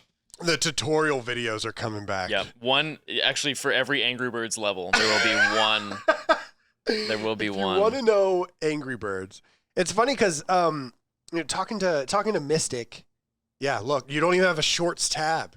There's no shorts tab on your channel. No need. Don't look. There's posts 7 months ago. Yep. Your last post. Yeah, that's so my chat can vote for the next shiny decks that I do. Okay. Yep. That's it. That's my social. That is wild. Or do you already have a plan of what shorts you're gonna make, or you're just gonna run it? Yeah, I'm just gonna run it. Okay. Yeah. I think it's far away. To be fair, like it's close, but it's also far. Like wild. I would say 2 years. 2 years? You think so? Give or take. It's just It's pure air. It's just pure stubbornness. Yeah. Because you could have 1,000,000 subs 4 months from now. I know. And it's one of those things where I think it's would you say that it's a vanity? Like it's just having short subs. Like it doesn't monetarily. It's a dead metric. Yeah, it doesn't monetarily benefit you, so I kind of don't see the point up front. It's a dead metric, but we both started when it wasn't. So for people that, just started uploading within the last 3 years, 2 years, it probably means nothing to them. But I mean, in my day, that was everything. Like, how many subs do you have? Yeah. And it's funny because, like, you could say, if somebody could say, how many subs do you have? And you say, what is it, 700,000? How many subs do you have? I actually don't know. Oh. I just had it up. It's around there. 691,000. Yeah. So you could say 691,000, and they would be like, oh, like if you're at a VidCon. Not bad. with other creators, 679,000. But they don't know that you're blowing them out of the water in every video. I don't know about that. But I see what you're saying. It's just wild because, like, it does not matter. I think there used to be I watched a podcast one time where they were talking about this, and there was a guy with like 60,000 subs, and he was averaging like 15 million views a video on long form content. It's just like it does not coincide at all. But and I think that number can be an end all be all for a lot of people's mentality with doing content with wanting to pursue what they do. And so having, kind of making the number irrelevant in my head, and just back to talking about metrics and stuff like that, making those numbers irrelevant and just knowing that I am, getting a check at the end of the month that is enough to do, like it is, it's good to an extent. Like obviously it's a little bit closed-minded and be like, oh, well, you could excel further if you just kind of gave in. You're not going for the Pikachu wrapped Lamborghini. No, well maybe. We're close. We just have to pay for the wrap now. Yes, exactly. Yeah. That's funny. More than you think. The wrap is really the most expensive part. So I forgot to ask you the most basic questions. Can we quickly run through we'll go those? back. We'll rewind. What is the most amount of drinks you've had on the podcast? My buddy Daltouche before he went to rehab. Oh, okay. we can move on. No, it's fine. We got really drunk. We had like 6 drinks or something like that. Okay. Do you watch sports? Yeah. Do you know who Tyreek Hill is? Yes. He randomly was on the show. It was very random. It was insane. He's interested in gaming. Okay. Hex was doing a podcast at the time. Like it was called The Eavesdrop. It won an award. Matt is an award winner. He's not listening. So Hex had recently stopped doing Eavesdrop, which was the name of the podcast, right when I started. It wasn't supposed to be that way. It just happened to work out. There was like 4 months of overlap. And he was interested in being on Hex's podcast, but Hex had already stopped doing it. Right. And so he hit up our, basically general manager of all of Optic. Said, hey, I want to be on a podcast. And she hit me up and said, hey, Tyreek Hill wants to be on an Optic podcast. Would you do it for Around the Bar? And I was like, yeah. Absolutely, yeah. But it was also one of those things where I love talking gaming. I love talking YouTube. I love talking Pokemon. I love talking things that I'm really interested in. I have music interests and battle rap interests and really random stuff, but not NFL football. Like, yeah. Like I watch it every once in a while. I like football, but I don't know the intricacies of being the highest paid wide receiver in the world. I have no interest. So I got hammered. I'm sure. Yeah, that's fair. I was just purely out of nerves. But not the scariest, but the craziest, post podcast story that I have is there was a paintball player that I had on. His name is Ronnie, and he chose to have espresso martinis, which is a great after meal drink. Sure, super great. Yeah. It hits but in volume, it hits the sweet tooth. I mean, it also wakes you up a little bit because you just ate a lot of food, hypothetically. But on this show, we're talking about paintball, and we're just drinking espresso martini. I probably had 3 or 4 espresso martinis. So that's 8 shots of tequila and 4 espresso shots. And I didn't even think about it because I'm just casually, and Matt gave me a ride home after that. And this was when we were at a different office. So it was like a 45-minute ride. And so I'm very drunk and very wired. Yeah. And I'm talking to Matt like, I really think we got something great going here. I mean, this is Ronnie. If this does well, I mean, we're talking about paintball. If we're talking about paintball in the Call of Duty community, we can talk about anything. And I'm just like, I think I've apologized to him for that drive so many times because I realized it after I got home. I was like, I did not stop talking for the entire drive. So that was probably the most unique one. Yeah. Do you drink based on how the other person is drinking? Yeah. Or are you just, Yeah. I usually we can speed this up then. I mean, we can't if you I want. was just being casual. No, it's not a drinking show. Okay. It's a show. Well, it's a show. Kind of. You have a shot glass in the logo. Let's not. It could be a shot of water. It could be a toothpick holder.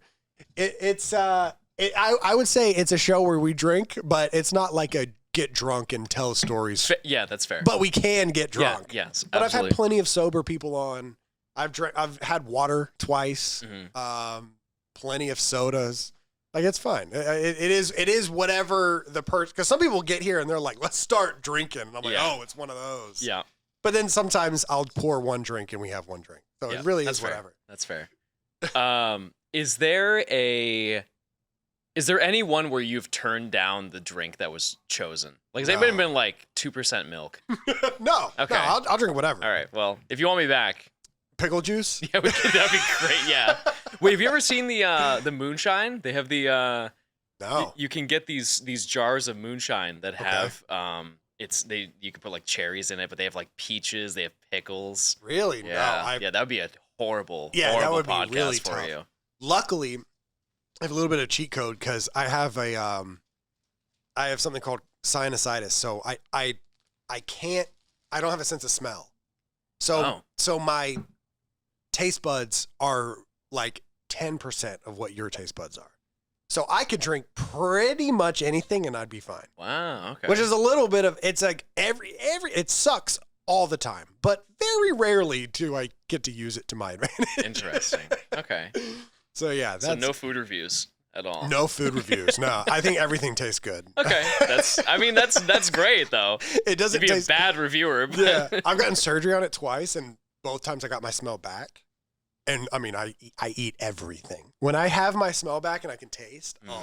Everything tastes. Yeah, I bet. Amazing. Yeah, it's like getting new contacts, just exactly. Unlocking new stuff. But yeah, so yeah, it's been a really great. This show's been a really great experience so far. No, you did ask me off camera if there's ever been any bad guests. There's never been a bad guest. There's never been a bad drink. Not yet. Not yet. Not yet. We'll have Dylan on. Yeah. Yeah. I'll text him. I'll let you know that he's gonna hate that one. No, it's been such a good experience, and I like a lot of my friends here are very, if they're a Halo player, they play Halo. If they're a COD player, they play COD. I have a friend that he has neck tattoos and he works out, and that's all he talks about. Yeah, yeah. But I love I love my interests, and I get really into my interests, and I never really have anyone to talk to about it, except Matt really likes, because Matt really likes YouTube a lot. So Matt and I will talk about stuff. And then eventually I was like, let's just talk. Let's like find the people and actually talk to them, because it's so much more fun that way. So if you could start content over, but it cannot be anything related to like gaming, what would you run? Let's just say it is successful too. Like you can do it full time. Music. Okay. Yeah. Like something music. Okay. Maybe, I don't know what. I have no idea what. I think maybe document. I started in gaming with documentaries.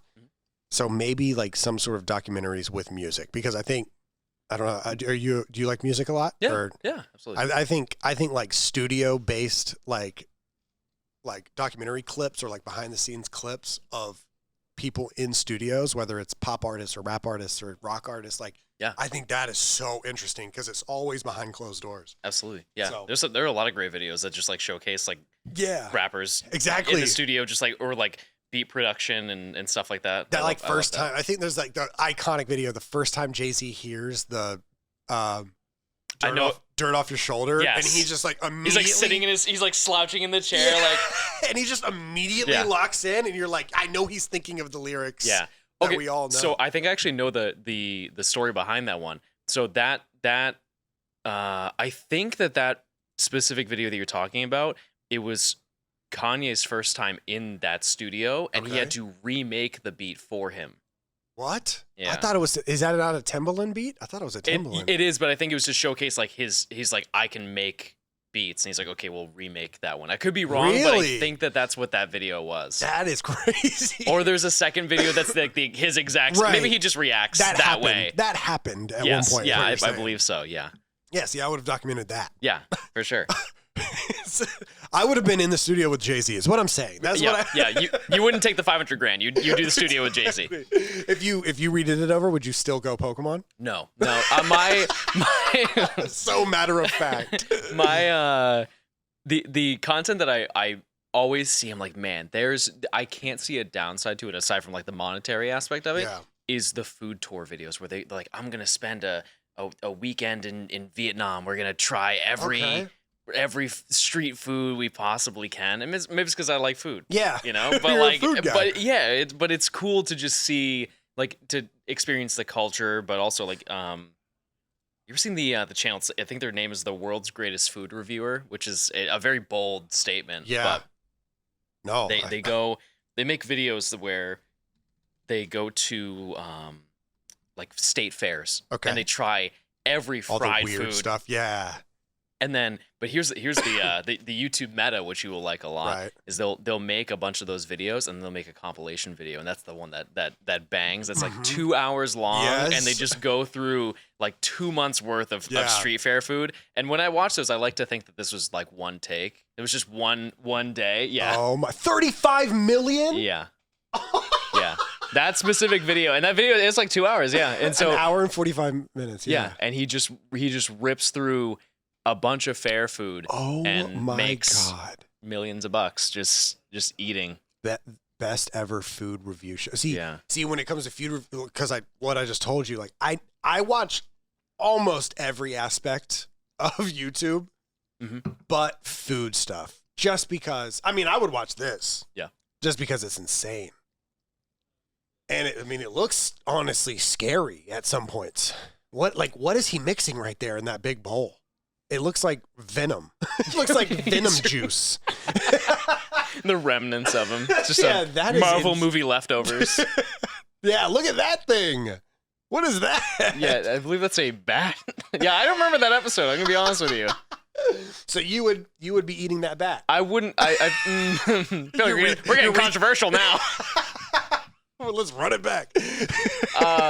Yeah, but it's just interesting to see those sorts of videos. You ever seen this is also something I can't do, but is the guy who speaks a bunch of different languages and he just walks around and just tries anybody he sees. Yeah. There was two guys. There was one white guy, one black guy. The black guy he's passed away. Yes, yeah, Lao Shu. Lao Shu is I don't remember either one of their names. But both incredible. I mean, I think the guy that passed away, he was like, I mean, both of them are insane. I'm thinking of two people. That's why I keep saying both. Yeah.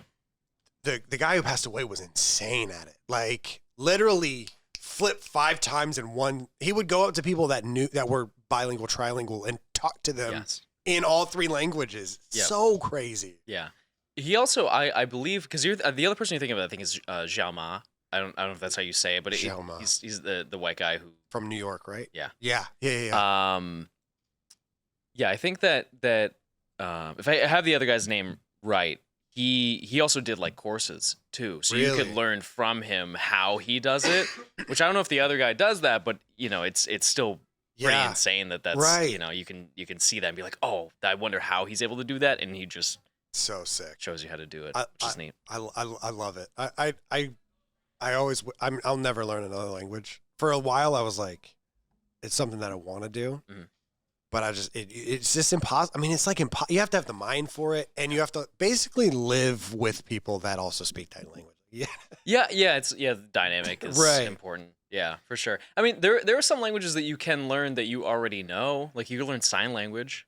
That's true. And that's I actually had a little stint where I wanted to learn sign. My mom, I think she has a major in teaching and minor in sign language, or she just took sign language classes. But she could do all the stuff. Yeah, and it was very interesting. Yeah, you could do Pig Latin. You could spam that. Oh, you pick? Did you say pig Latin? No, pig. Pig Latin. Pig Latin. See, I speak fluent Pig Latin. I could do that. Or I used to. I've forgotten a lot of it. Yeah. Not a lot of those people out there. So. I think Pig Latin's a dying art. It is. Heavily. I don't know. Well, maybe. I don't know. Maybe elementary schools, they're still going around. I mean, that's where I learned it. Yeah, for sure. You had a certain rotation. You do hit a certain age where Pig Latin's no longer a point of discussion. It's not cool anymore. We stopped doing that.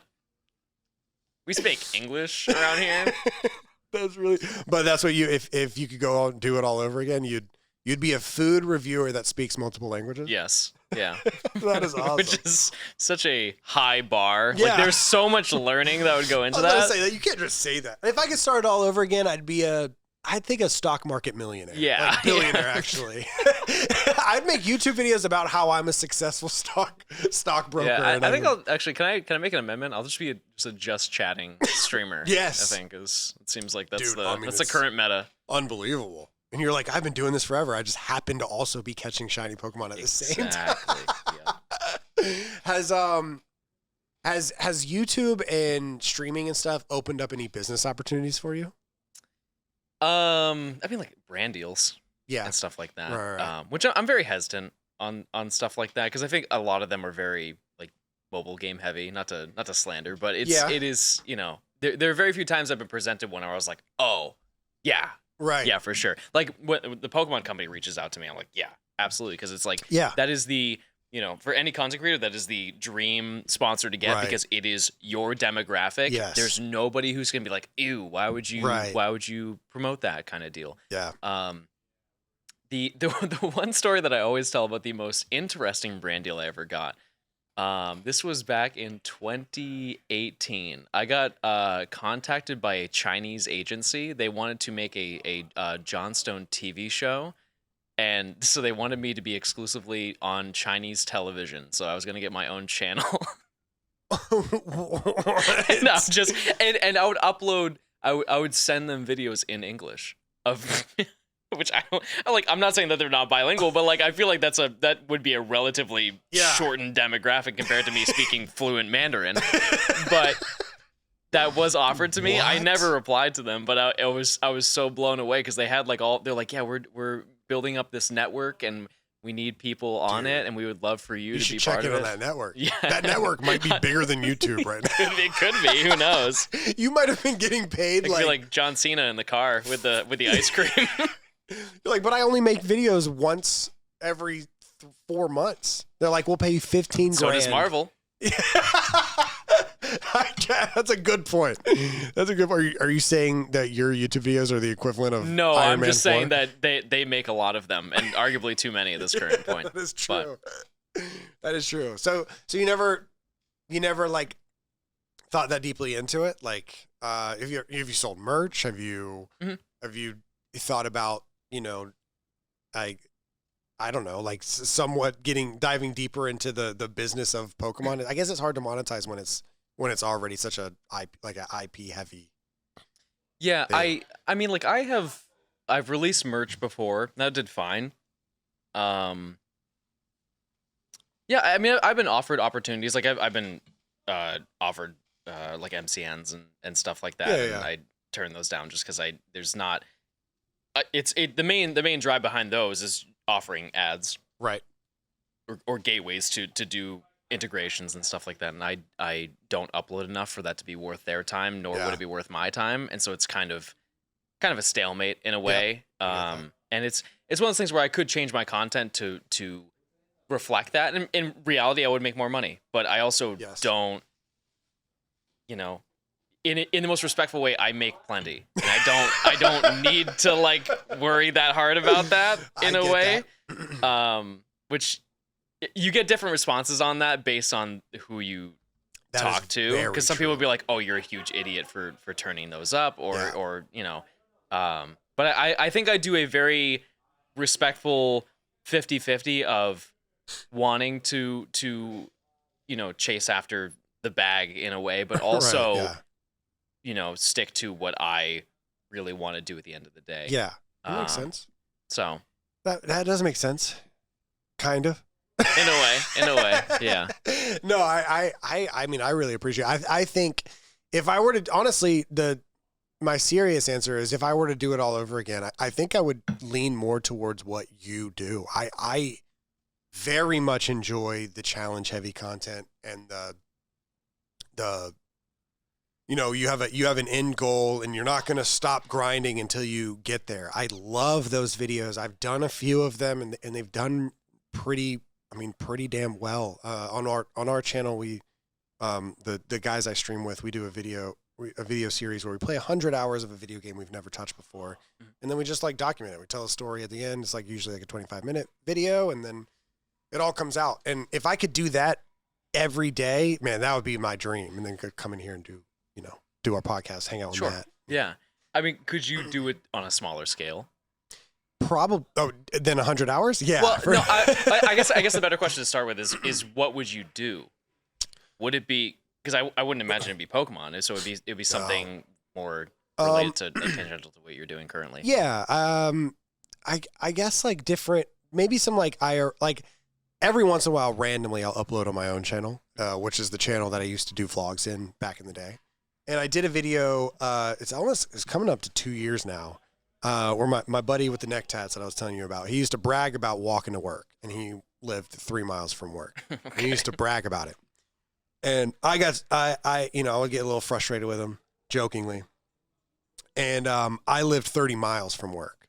So I walked to work before our podcast just to tell him, hey, I can walk to work too. Mm-hmm. And it was such a random idea I had. I started here at 4 a.m. and I got there at 1 a.m. or 1 p.m., 2 p.m. And we had our podcast at 3, and I made a video out of it, and it was so much fun. Yeah. I mean, it is so much fun to the point where like I was like, "What is my purpose in life?" When it's over, I'm like, "Why? I want to keep going." Do you ever have that? Like whenever you're done with you put 3 months into editing a video or producing a video, and then it's over. I get, that's my like the highest amount of satisfaction is just pushing out that final one. It's like, man, this sucked. This was not like top to bottom. Because once I get to the editing stage, because I don't know if you knew this, but like generally speaking, I edit my videos. But also here's the thing is, and I generally get a reaction of like, why do you do that? Because most content creators at my size pay somebody to do the editing. Right. Imagine throwing like 600 hours of footage to an editor and being like, good luck. All right, I'll be live. So I won't respond, but and then you'll send me back. You'll send me back the rough draft, and I'll give you 5 pages of red notes. Exactly. Or red lines, yeah. And so I have my assistant do like a skeleton where she drops in like all the footage, and then I go and like realign everything and then do the higher editing stuff. But that's something where I can at least understand the surface level of what that's like. Because for the 100 hours videos, we have 3 guys, so there's 3 perspectives. 100 hours, so 300 hours worth of footage. We finish it, and then it's up to me to write the script. So I go back and watch it all. Exactly. Yeah, and that's. So when you said you keep an outline. While you're doing stuff, do you keep in mind? Do you have a notebook you write notes on? Like when something happens, like when something funny happens, you're like, I got to put that in the video. Do you keep that on hand? So yeah, I keep some of those. One thing that I've realized that is kind of it's my best quality for my content is that I can see my video as it's being made. Like I just know when something happens, I know what parts I'm going to include, what parts I'm going to leave out. If a funny moment happens in the middle of it, I'm keeping a straight face, but I know internally I'm like, this is going to be so good in the video. Yes. Yeah. So I think I just have a general mindset of what I'm walking into in whether it be a stream or when I'm doing like the scripting for it. I don't know about you, but like when it comes to writing scripts, I just kind of just do it. I treat it like a school essay. Yeah. In a way, and just me too. Kind of crank through that. And I actually have a tougher time starting it. I don't know if you have a tough time starting it. Because you got to reel them in. Yeah. Or is it just where do I begin? I think it's like the daunting task of like, once I start, I know 2 days max is like what it's going to take. Even sometimes I just knock it out. Like I'll start at midnight and then just go work till 5 a.m. I'm just, cause it's quiet and I'm just, I have a nerdy question to ask. Yeah. Do you write your scripts like scripts, or do you write? Is it like a? Because every person that I ask this question to, they show me a completely different Google Doc. Yeah. Yeah. Well, mine's a Google Doc. Okay. Cool. Good start. I'll pull up one of my recent ones. Let's do my most recent one. I think the visual viewers are going to lose out on this one. Yeah, so sorry, guys. We're going through our scripts on Google Docs for my videos that do way worse than his videos. Okay, that's crazy. So here's the script that I recently worked on. It's I played. You changed the font, so that's. I changed the font. I didn't do that. I didn't do that. It's a black background, and I changed the font. Yeah. And it's the highest sold video game of each year. So I just go through, but this is a little more stagnant because it's Donkey Kong script, Mario 64 script. Well, don't give it all away. They haven't seen it. There's 40 years of video games. Like look how long it is. This is the longest script I've ever written. Okay. But yeah, that's how I do mine. Why? Okay. What is yours? What is different? Okay, there's nothing different. There's nothing different. So I just have, these are like for comments and stuff like that. So you can tap it and it'll see like all of the recording information. Then my editor goes in and looks over all the stuff. Do you have OCD? No. Why would you think that? But yeah. No, I am perfectly mentally stable. Oh my God. Yeah, we just keep. It doesn't stop. And okay, but also here's to answer your question. Here's the breakdown by day. I put down all at the end of stream. I put down everything that I do, everything that happens, everything that I need to note, and then I translate it into the spreadsheet. What the fuck? Did you see that? Just do a quick point to the camera. Do one little quick swipe, just so because Matt loves this shit too. It's all highlighted. He's nodding his head. He said, fuck yeah. I don't know. I can read lips. And it's all highlighted and clickable. And then that was insane. There have been ones I've been sent that are for like Minecraft videos. Yeah. It is wildly different. Really? It's like a character walks in type of thing. Like almost like an actual movie. Like a movie. Yeah. Yeah.